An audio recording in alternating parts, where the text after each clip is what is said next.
kemana kita akan pulang, berapa lama kita di tempat persinggahan ini, apa yang akan mesti kita bawa, itu adalah pertanyaan-pertanyaan yang tidak bisa dijawab oleh akal. Karena akal tak bisa menjawab, maka Allah mengirim wahyu.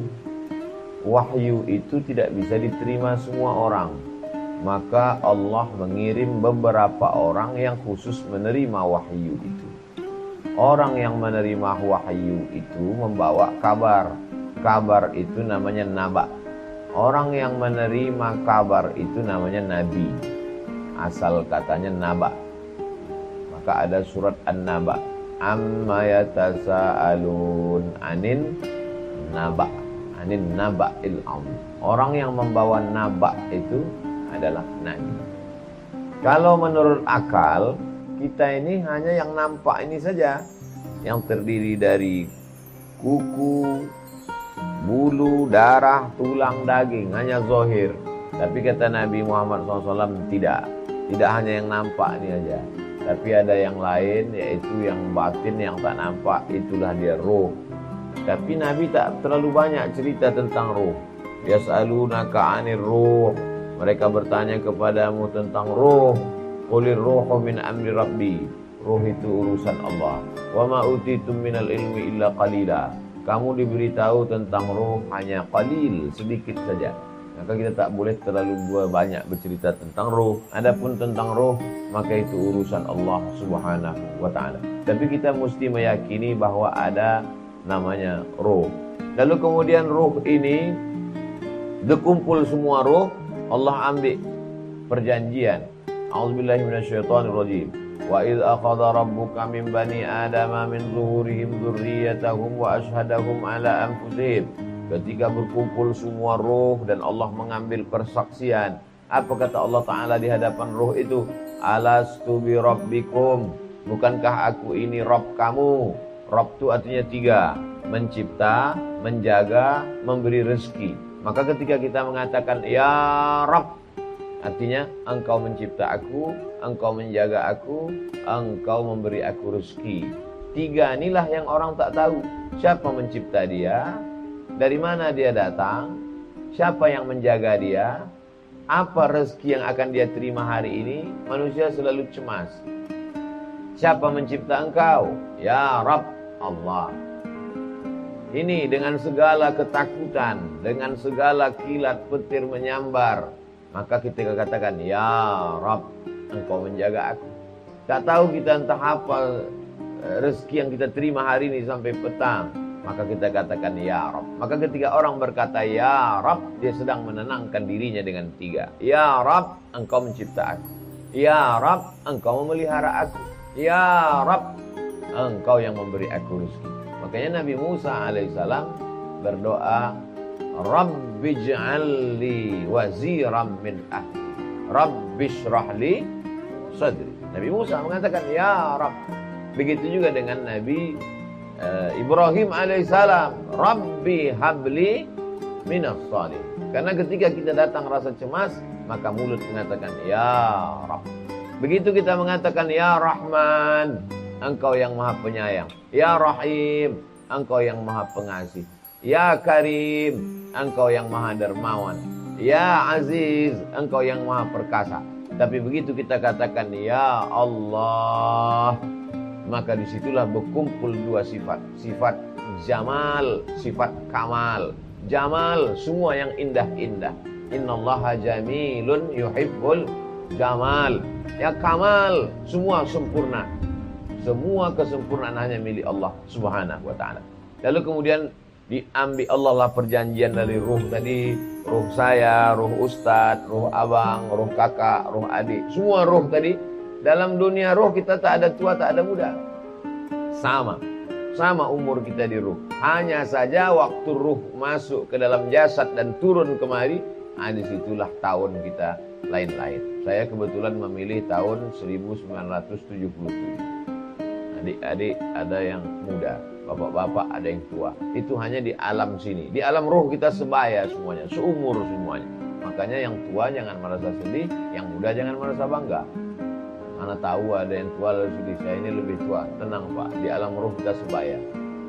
Ini. Lalu kemudian Allah Ta'ala setelah mengambil perjanjian ruh tadi, masuklah ruh ke dalam jasad. Sifat jasad ini kotor, darah. Kalau darah tidak mengalir, membeku, berubah menjadi nanah. Nanah maka menjadi ulat, menjadi cacing. Maka orang mati dimakan cacing tanah, berulat. Cobalah kita buang sampah beberapa hari dalam tong sampah. Itulah sifat jasad ini. Darah, daging, tulang, kuku, bulu, sumsum. Sifatnya rendah, tanah. Lalu kemudian ruh, cahaya, sifatnya tinggi. Ketika ruh berjumpa dengan jasad, ada dua kemungkinan. Ruh menjadi hina, kotor karena jasad, atau jasad menjadi mulia, terangkat karena ruh. Mana contohnya jasad yang kotor tadi terangkat karena ruh yang mulia? Wa idh qulna lil malaikati isjudu li Adam. Kami katakan kepada semua malaikat, sujudlah kamu kepada Adam. Padahal Adam dari tanah, rendah, hina, kotor, bau, hitam, busuk. Tapi begitu berjumpa ruh dengan jasad, naiklah derajat tanah, maka malaikat-malaikat pun bersimpuh sujud. Tapi kalau ruh tadi memperturutkan jasad, itulah yang disebut Allah Ta'ala. Lahum qulubun la yafqahuna biha, dikasih hati tapi tak mau berpikir, tak mau merenung. Lahum a'yunun la yubsiruna biha, dikasih mata tapi tak mau memandang, tak mau menengok, tak mau mengambil pelajaran. Lahum adhanun la yasma'una biha, dikasih telinga tapi tak mau mendengar, tak mau mengambil iktibar. Ulaika kal an'am, mereka lebih hina, lebih rendah, lebih kotor, lebih busuk daripada binatang. Balhum adal, bahkan lebih hina, lebih kotor, lebih jelek, lebih buruk daripada binatang. Ruh dengan jasad berjumpa. Ruh, jasad. Begitu ruh berjumpa dengan jasad, berubah namanya. Kapur sirih putih, kunyit kuning. Begitu kapur sirih berjumpa dengan kunyit, berubah warnanya. Tidak kuning, tidak pula putih, tapi menjadi jingga. Begitu juga dengan ini. Ruh, jasad. Begitu berjumpa ruh dengan jasad, maka namanya berubah. Maka Allah panggil dia, ya ayyatuhan nafsul mutmainnah. Maka Allah memanggil orang mati itu tak ada Allah panggil, ya ruh, tak ada.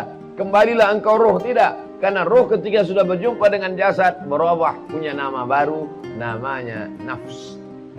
Nafs ini punya keinginan. Ruh tak ada keinginannya. Tapi begitu dia berjumpa dengan jasad, muncullah keinginan. Ingin makan, ingin minum, ingin menikah, ingin populer, ingin kekuasaan. Itulah yang disebut dengan nafsu syahwat. Nafs, diri. Diri saya ini nafs yang terdiri dari dua. Ada jasad, tulang, bulu, kuku, sumsum, darah, daging. Ada ruh, tak nampak yang ada di dalam. Berjumpa ruh dengan jasad, berubah dia menjadi nafs. Nafs ini ada keinginannya. Keinginan ini disebut dengan syahwat. Zuyyina linnasi hubbus syahawat. Nafs diri tadi ada syahwatnya. Minan nisa, ingin perempuan. Wal banin, ingin anak. Zuyyina linnasi hubbus syahawati minan nisa wal banin. Wal qanatiril muqantarati, ingin perhiasan. Minaz zahab, emas. Wal fiddah, perak. Wal an'am, ingin binatang ternak, kambing, sapi, kerbau, onta, lembu. Wal hars, ingin punya kebun sawit, kebun karet. Wal an'ami wal hars, dzalika mata'ul hayatid dunya. Itulah keinginan dunia. Lalu kemudian Allah mengharamkan itu semua? Tidak. Allah tidak haramkan keinginan itu. Tentang masalah perempuan, Allah tak haramkan. Yang penting diikat dengan pernikahan. Fankihu ma tabalakum minan nisa'i masna wa sulasa wa ruba. Tentang masalah anak tidak haram. Justru anak menjadi baik. Idza matal insan, kalau manusia mati putus amalnya, yang mengalir justru anak. Waladun salihun, dengan syarat dididik dengan anak yang soleh. Emas tak boleh, haram. Dalam Islam emas boleh, silakan. Yang penting bayar zakatnya ke Badan Amil Zakat Nasional Kabupaten Kampar. Kenapa itu yang Ustaz sebut? Betul itu yang ikut acara ini. Yang tak ikut seluruh Basnas di seluruh Indonesia. Lalu kemudian tentang masalah kebun. Tak boleh kita punya kebun sawit banyak, kebun karet. Silakan punya kebun sejauh mata memandang. Tapi ingat, wakaf, zakat, infak, dan sedekah. Jadi Islam itu menjelaskan kita tentang eksistensi diri kita, tentang hakikat asal muasal diri kita, tentang apa keinginan yang muncul setelah ruh berjumpa dengan jasad. Lalu selama ruh berjumpa dengan jasad ini, dibiarkannya lah berkeliaran di atas muka bumi ini. Hanya saja selama di atas muka bumi ini banyak yang lupa, banyak yang lalai. Maka kita perlu sejenak menyepi, menyendiri untuk mengingat. Maka dikasih kita waktu tengah malam. Sengaja waktu malam itu disediakan Allah Ta'ala untuk supaya kita merenung sejenak. Zaman dulu orang merenung jam 2 malam. Kita tak bisa merenung jam 2 malam. Kenapa? Karena Real Madrid sama Barcelona main jam 2 malam. Tak bisa. Lalu kemudian dikasih Allah Ta'ala masjid untuk menenangkan diri, tenang di masjid. Pun juga tak tenang. Karena ribu hiruk pikuk. Dikasih Allah Ta'ala waktu sholat untuk tenang. Di saat sholat itu pula tak tenang. Allahu Akbar. Apa bunyi handphone semuanya. Padahal sudah tertulis di situ. Alhamdulillah dikasih Allah kita satu tempat. Handphone tak ada berbunyi. Karena tak ada listrik, tak ada signal. Sebenarnya kita berkumpul ini adalah untuk sejenak merenung. Kita ini mau kemana?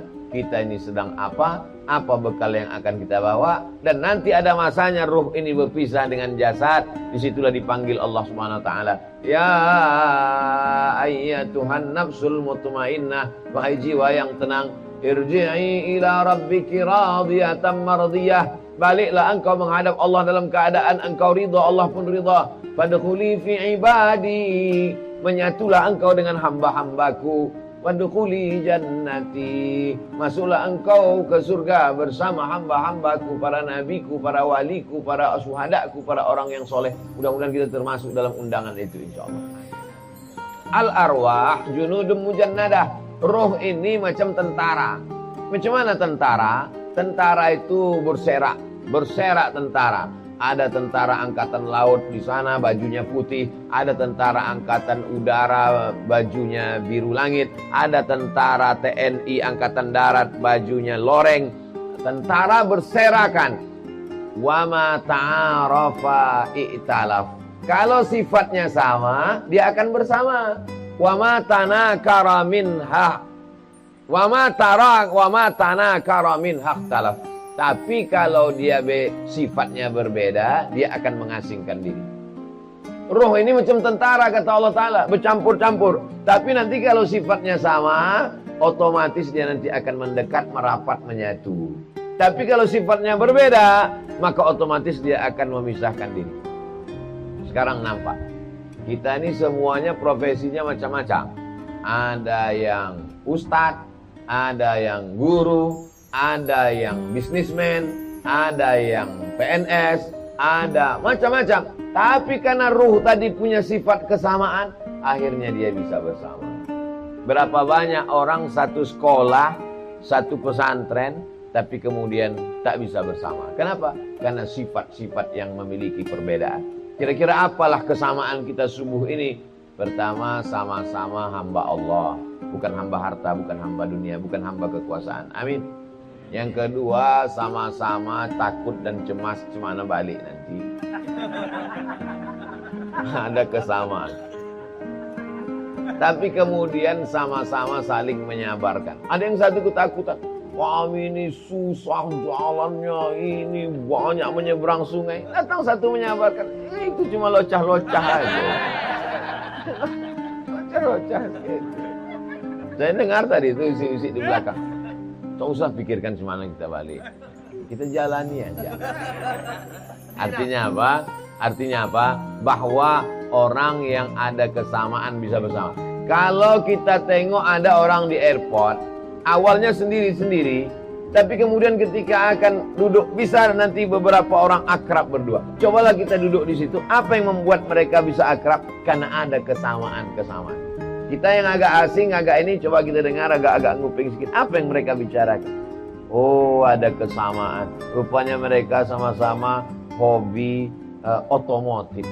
Sama-sama ceritanya gitu. Iya, kami ini 4x4 masih gini. Oh, ini kemarin. Kami baru balik dari Batu Tilam. Oh, ini yang berangkat ke Batu Tilam kemarin. Apa nama komunitasnya? Atos. Atos itu kareh. Keras keinginannya hingga sampai kemari. Jadi berbagai macam keinginan. Ada keinginan yang sama, ada keinginan yang sama. Sudah berapa kali kemari Pak? Kami Pak Ustadz ya kira-kira 4-5 kali lah. Apa saja program kalian di sini? Kami sudah berbagi.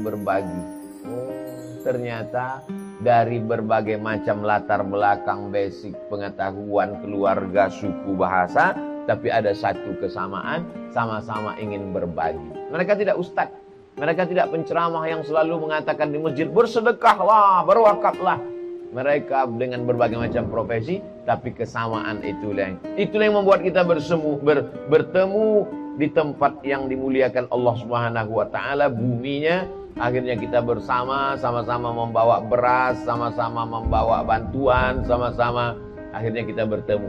Itu menunjukkan walaupun orang itu berbeda, kalau keinginan dan niat baiknya sama, dia akan dipertemukan. Makanya ketika ada sahabat Nabi yang berkulit hitam, hamba sahaya, bukan orang Arab, sementara Nabi Muhammad SAW Quraisy, mulia, putih, bersih, Nabi, Rasul, utusan Allah, dipeluknya Nabi. Karena dia tak ada kesamaan sama sekali. Warna kulit tak sama, sukunya tak sama, bahasanya tak sama. Tapi apa kata Nabi SAW waktu dia peluk kuat? Almar'u ma'aman ahab. Orang akan tetap bersama dengan siapa yang dia cintai. Insya Allah kita yang kita cintai sama. Yang kita cintai Allah, yang kita cintai Rasulullah, yang kita cintai wa hubbal masakin, yang kita cintai itu